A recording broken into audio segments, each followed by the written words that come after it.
এরপরও যদি মস্তানরা বলে না এই যে অস্ত্র দেখছেন এক্ষুনি তুলে ফেলা লাগবে, তুলে ফেলতেছে, আমরা আর পারলাম না বাধা দিয়ে।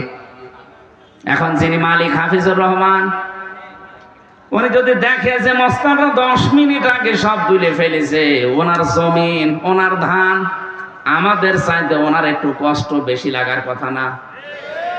এই কথা বলেন না কেন?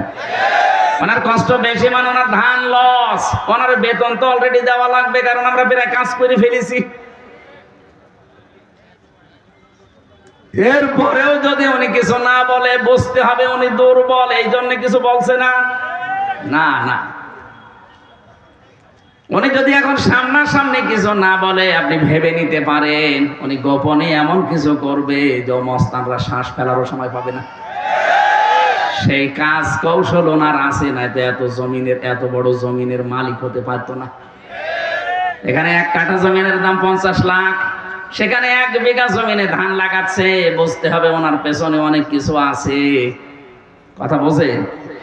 তাহলে উনি যদি এখন সামনাসামনি মস্তানদের কিছু না বলে, বুঝে নিতে হবে যে ওর গোপনে কোনো কিছু আছে। এই জমিনে 54 বছর আবু বকর সিদ্দিকের মতো মানুষেরা চেষ্টা চালিয়ে যাচ্ছে জমিনে কামলা হিসাবে, কোরআনের খাদেম হিসাবে এটা এজহার করার জন্য, কিন্তু কত বাধা আমরা পেয়েছি। কথা বলেন না কেন? কোন সময় বাধা দিয়েছে হাসানুল হক, ইনো বলা যাবে না, ইনি হর্ষাই দন্তন্নয় হর্ষি। কখনো বাধা দিয়েছে রাশেদ খান মেননের ভূমিকায়, কখনো বাধা দিয়েছে দিলীপ বড়ুয়ার ভূমিকায়, কখনো বাধা দিয়েছে বিচারপতি মানিকের ভূমিকায়, কখনো বাধা দিয়েছে হাসিনার ভূমিকায়। এরপরও আমরা কিছু পারছি না। এই 54 বছরে 96% মুসলমানের দেশে, এরপরও মনে করেন এটা আমরা কায়েম করতে পারলাম না, এটা বিজয় করতে পারলাম না, কিন্তু এর একজন মালিক নেই। আরো জোরে বলেন, এর একজন মালিক আছে, এমনকি এই জমিনের একজন মালিক আছে, তিনি তারপরও কিছু বলেননি। কামলা আসার আমরা কিছু বলতে পারলাম না, কারণ আমাদের ক্ষমতার বাইরে। এমনকি মালিক যিনি, উনিও কিছু বলছেন না। সামনাসামনি যদি কিছু না বলে, আপনি বুঝেই নেবেন যে ওনার গোপনে কোনো উদ্দেশ্য আছে।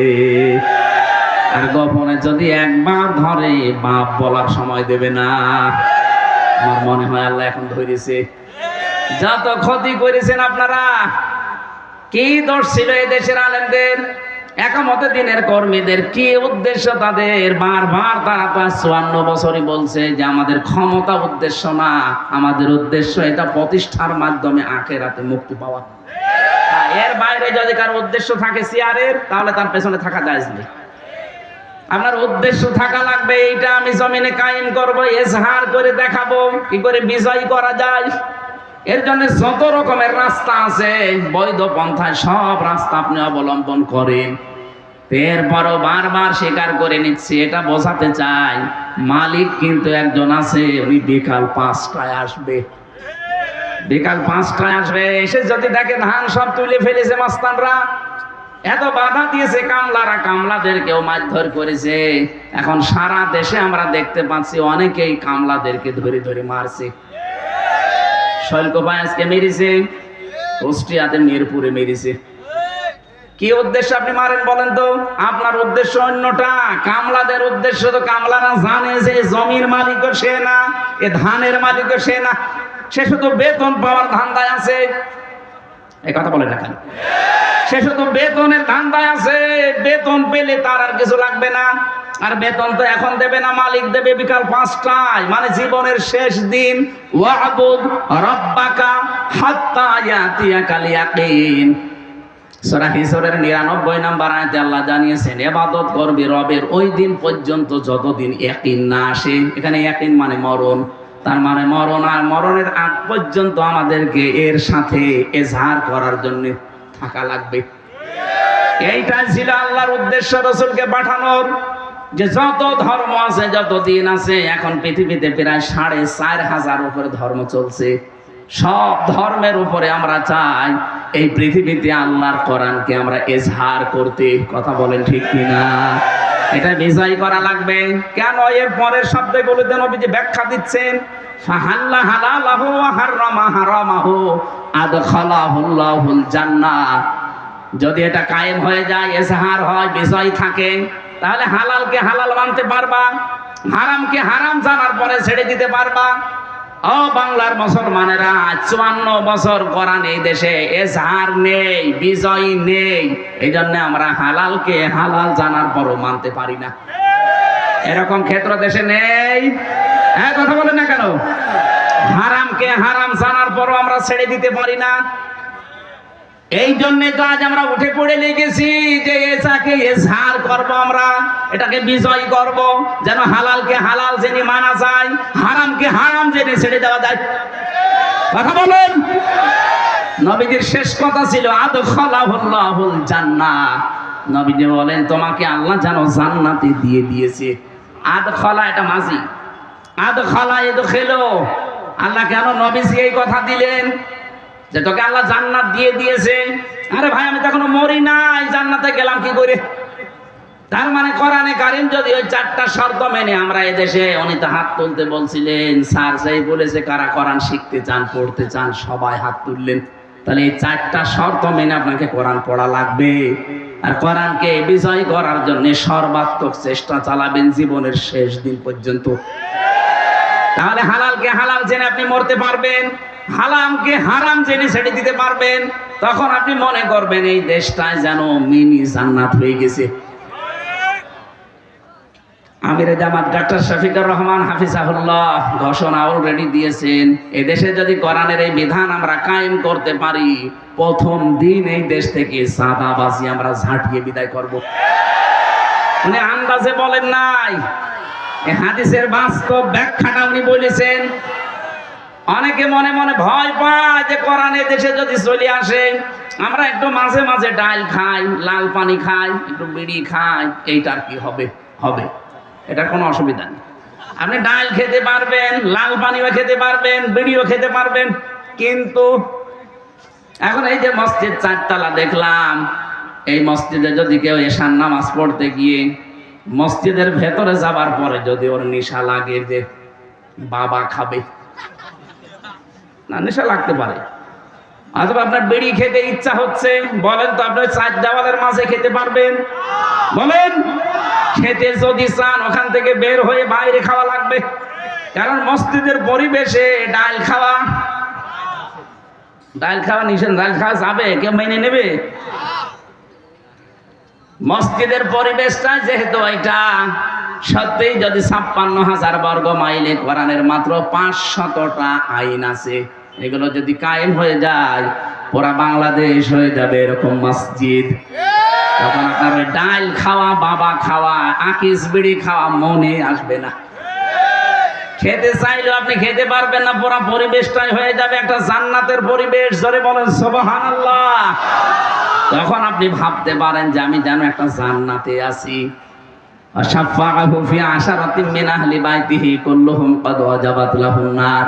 এটা যে হাফেজরা পাগড়ি নিল, এরা যদি সত্যিই কোরআনে কারীম বুকে ধারণ করে, আর একে যদি হালাল যা আছে হালালগুলো মেনে নিয়ে হারামগুলোকে ছেড়ে দিতে পারে, ওই পরিবেশ কায়েম করে কিয়ামতের দিন 10 জন মানুষকে সুপারিশ করে সে জান্নাতে নিয়ে যেতে পারবে। আল্লাহ পাক আমাদেরকে হাদিসের এই ফাস্তা সাহারাহু, কোরআনকে বিজয় করার মন মানসিকতা যেন সবার ভেতরে তৈরি করে দেন। বলেন আমিন। আমরা কোরআন থেকে মাত্র একটা আয়াত পড়েছি, 6,236টা আয়াত আছে, এটা বিশুদ্ধ। 6,666টি আয়াত আছে, এটা প্রসিদ্ধ। দুইটাই ঠিক আছে। আমরা মাত্র একটা পড়েছি, সূরা বাকারার 124 নম্বর আয়াত। যদিও এটা জাতির পিতা হযরত ইব্রাহিম আলাইহিস সালাম সম্পর্কে, কিন্তু এটা আমরা যেহেতু ইব্রাহিম নবীর সন্তান, আমরা তার সন্তান না? কথা বলেন না কেন? আমাদের নাম রেখেছেন আমাদের বাবা ইব্রাহিম, আমাদের নাম যে মুসলিম, এ নাম দিয়েছে কে? মিল্লাতা আবিকুম ইব্রাহিম হুয়া সাম্মাকুমুল মুসলিমিন। আল্লাহ পাক বলেন তোমাদের জাতির পিতা ইব্রাহিম আমি আল্লাহ জানিয়ে দিলাম, আর তিনি তোমাদের নাম মুসলিম রেখেছেন। এখানে হুয়ার ফাইল দুইটা, তাফসীরে ইবনে কাসিরের ভেতরে দুইজনের নাম আছে, হুয়ার ফাইল হয় আল্লাহ, নয় আমাদের জাতির পিতা যিনি ইব্রাহিম।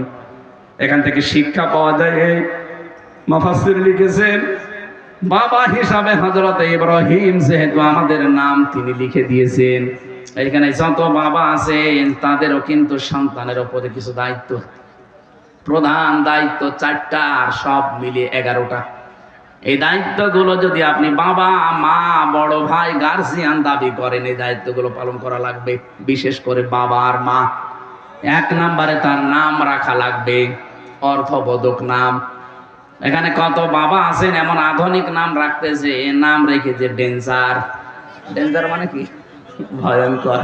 ও বড় যত হয় তত ভয়ঙ্কর হয়। এজন্য নাম এমন অর্থবোধক রাখবেন, কিয়ামতের দিন যেন আল্লাহ অন্য কিছু যদি নাও পায়, নামের দিকে তাকিয়ে যেন আল্লাহ মাফ করে দেন। হাদিসটা যদিও দুর্বল সনদের দিক থেকে, আমি শিক্ষার জন্য বলছি। কিয়ামতের দিন হাসরের ওই ময়দানে আল্লাহ ডাক দেবেন নাকি মরিয়ম বলে, হাজার হাজার মরিয়ম মহিলা দাঁড়িয়ে যাবে। রব্বুল আলামিন বলেন, না আমি তো এত মরিয়ম চাইনি, আমি ঈসা নবীর মা মরিয়ম আলাইহিস সালামকে চেয়েছি। মরিয়ম নামের মেয়েরা বলবে, রব্বুল আলামিন তুমি তো বলো না যে ঈসা নবীর মা মরিয়ম কোথায়। দুনিয়াতে তোমার আদেশ তো মানি নাই, আজকে যখন ডাক দিয়েছো মনে করলাম যে আমাকেই ডাকতেছো, এই জন্য হাজির হয়ে গেছি। আল্লাহ রাব্বুল আলামিন বলেন, আজকের এই ময়দানে ঈসা নবীর মা মরিয়মের সাথে যত মরিয়ম লাব্বাইক বলেছো, যাও তোমাদেরকেও মাফ করে দিলাম। আমি আবার বলছি, সনদটা দুর্বল, তারপরে উদ্বুদ্ধ করার জন্য বললাম। বলেন তো, নাম ও কিয়ামতের ময়দানে কাছে আসবে, এই জন্য সন্তানের নাম আপনি এমন অর্থবোধক রাখবেন। সেজন্য কুষ্টিয়ায় সেদিন আমি একটা নাম দেখলাম বড় বাজারে, দোকানে সাইনবোর্ডের উপরে লিখে রেখেছে মেহাদ স্টোর। না, ওনারে বললাম যে ভাই কি এটা, বলছে সেদিন না। মেহাদ মানে জানেন আপনি? না, কোরআন শরীফে আমি পেয়েছি বিসাল মিহাদ। আরে ভাই, মিহাদ মানে জাহান্নামের নিকৃষ্ট স্থান। ওই নাম কালকেই পাল্টাবো। কোরআন শরীফে আছে বলে আপনি একেবারে মিহাদ রেখে দিলেন। তো কাজ জীবন রাখে না অনেকে, সাইদি সাহেব বলতো খিনজির রাখে, কোরআন শরীফে আছে না। অর্থবোধক নাম রাখা লাগবে, কারণ নামের প্রভাব মানুষের জীবনে প্রায় অর্ধেক। রবীন্দ্রনাথ ঠাকুরের একটা কবিতা পড়েননি যে এক গাদা সম্পদ থাকার চাইতে একটা অর্থবোধক নাম থাকা অনেক উত্তম। এই জন্য আমি আশা করব আপনারা নাম এমন রাখবেন, পরবর্তীতে যেন এই নামের একটা প্রভাব তার জীবনের ভেতরে পাওয়া যায়। নামের প্রভাব আমি পেয়েছি। রিমান্ডে আমার সবচাইতে বেশি অত্যাচার করেছিল যে অফিসারটা, ওর নাম হচ্ছে আসাদুজ্জামান। আসাদ, আসাদ মানে কি? সিংহের মতো আসতো, চোখ আমার বেঁধে নিত আগে। এরপরে ঘরের ভেতরে মাটির নিচে নিয়ে ওই যে সমস্ত জিনিস দিয়ে নখ তোলে, ওইগুলো নিয়ে এসে চোখ খুলে বলতে, দেখেন আমরা এগুলো দিয়ে পা হাতের নখ তুলি, যে ভোরও তুলে ফেলি। পায়ের নিচে একাধারে 10 মিনিট পিটায়, লোহার মোগর আছে ওইটা দিয়ে পায়ের নিচে একাধারে যদি আপনাকে আধা ঘন্টা পেটানো যায়, আপনি অন্ধকার দেখবেন চোখে, আর দেখতে পারবেন না। কারণ ওদের ট্রেনিং দেওয়া আছে তো, কোন কোন জায়গায় মারলে কি কি বলে। এই লোকটার নামের প্রভাব পেতাম, খারাপ প্রভাব, ভালো প্রভাব পাইনি। আসাদ মানে যেহেতু সিংহ, ওই ইসলামী মাইন্ডের মানুষ পেলেই নাকি ও সিংহের মতো গর্জন দিয়ে উঠত, যে আজকে আমার রূপ দেখাবো।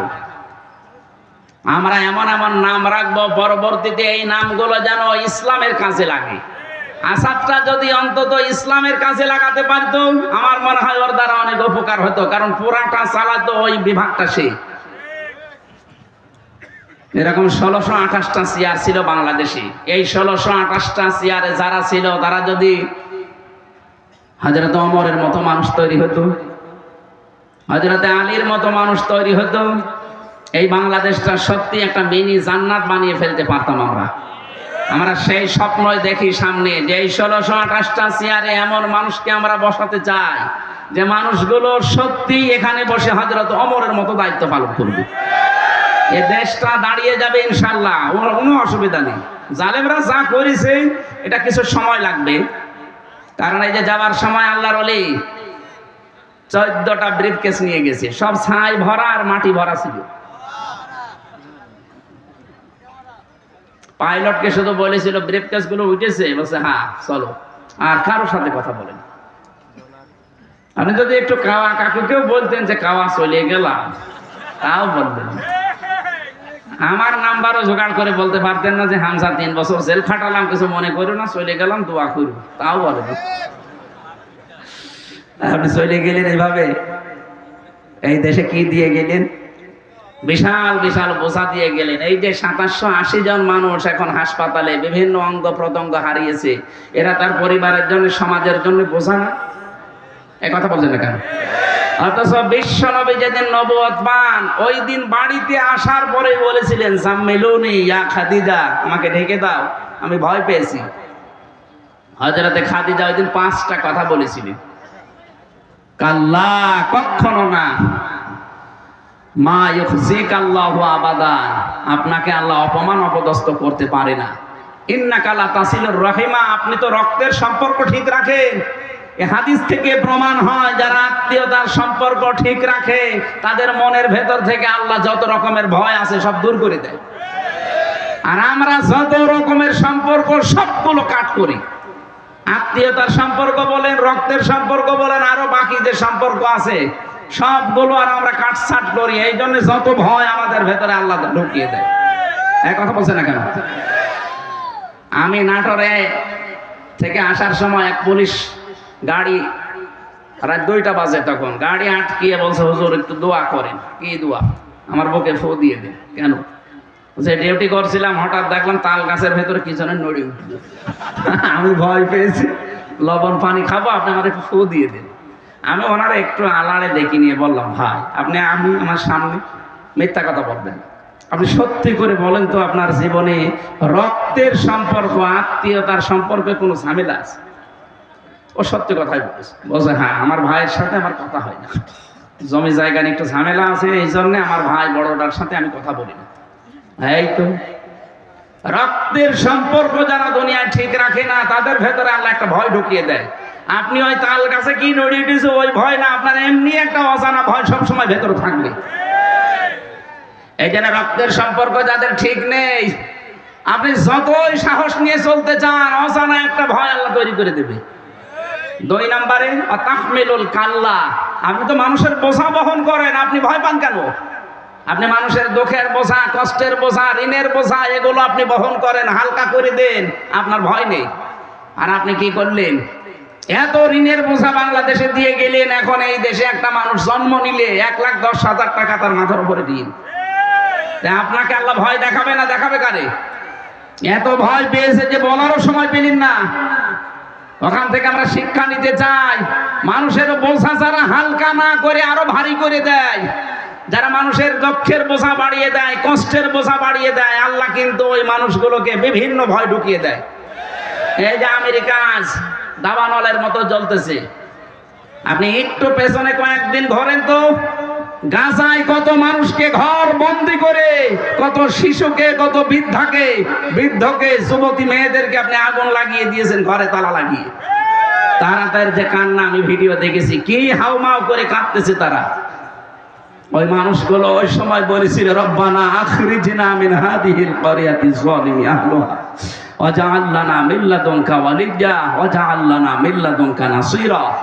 হে আল্লাহ, তুমি এই জনপদ থেকে আমাদেরকে বের করে নাও, এই জালেমদের জনপদ থেকে আমাদেরকে বের করে নাও, অথবা তুমি তোমার পক্ষ থেকে সাহায্যকারী পাঠাও।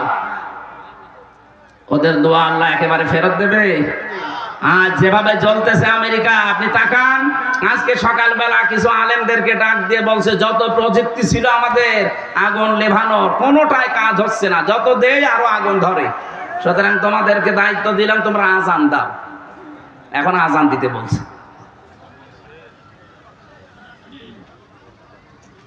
এই জন্য কত রকমের ভয় আল্লাহ এখন ঢুকিয়ে দিয়েছে ওদের ভেতরে। আপনি চিন্তা করেন তো, আমেরিকা বাংলাদেশের চাইতে 59 ডবল। এই দেশটা 59টা জোড়া দিলে যত বড় হবে, ওই দেশ একাই অত বড়। কি দাবানল দাও দাও করে জ্বলছে, মনে হচ্ছে যে কোনো নাটক সিনেমার শুটিং চলছে, অথবা একটা বাস্তব। ওইটা যারা মানুষের বোঝা হালকা না করে আরো ভারী করে দেন, আপনি বিশ্বাস করবেন আপনার ভেতরে অজানা ভয় আল্লাহ ঢুকিয়ে দেবে। এই 15.5 বছরে বহু বোঝা আপনি মানুষকে দিয়েছেন। বিনা কারণে একটা মানুষের মিথ্যা মামলা দিয়ে, মিথ্যা সাক্ষী দিয়ে তার পরিবারটা আপনি নষ্ট করে দিয়েছেন। আপনাকে আল্লাহ এখন ভয় দেখাবে না? কত রকমের ভয় আপনাকে আল্লাহ ঢোকাবে আপনি জানেন? কিচ্ছু জানে না। একটা মানুষ ঘরে ঘুমিয়ে আছে, ঘুম থেকে উঠে দেখছে থানা হাজতে। কি গো, তুই গাছ কেটেছিস? কখন? স্বপ্নে।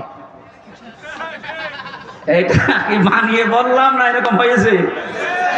আমারে তুলে নিয়ে গেল আমার বাড়ির দোতলা থেকে, আর পরের দিন পেপারে দিয়ে দিল যে ওনারা আমরা চড়হাঁস থেকে ধরেছি। ডাহা মিথ্যা কথা। যে মামলা দিয়েছিল ও শয়তানও বিশ্বাস করে না। জজ সাহেব মাঝে মাঝে আমার যে মামলা উঠতো আমার নিয়ে যেত, জজ হাসতো যে কি দিয়ে বিচার করবো বলেন তো। অথচ 3টা বছর উনি জামিন দেয়নি।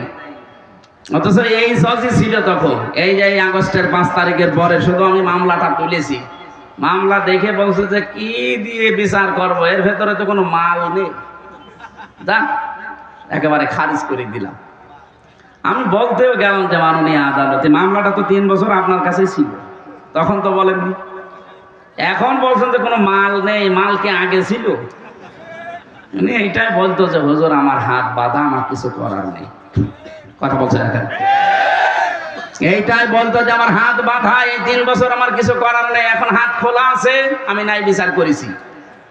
আমাকে একেবারে নির্দোষ, আমার কোনো দোষ পাইনি, বিনা অপরাধে 3টা বছর আমার জীবন নষ্ট করেছে ওরা। আমরা চাই 1628টা চেয়ারের নাম বলছিলাম না, কোন চেয়ারের যেন হাত বাঁধা না থাকে, প্রত্যেকটা চেয়ারের হাত যেন আবু সাইদের মতো খোলা থাকে। হ্যাঁ, এটা চান না আপনারা? কারা চান দেখি? লিল্লাহে তাকবীর।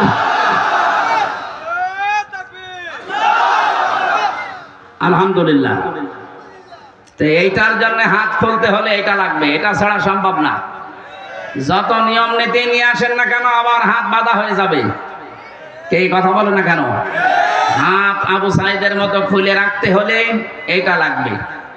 আমান হাকামা বিহি আদালা, যারা কোরআন দিয়ে বিচার ফায়সালা করতে পারবে তারাই কেবল ন্যায় বিচার কায়েম করতে পারবে।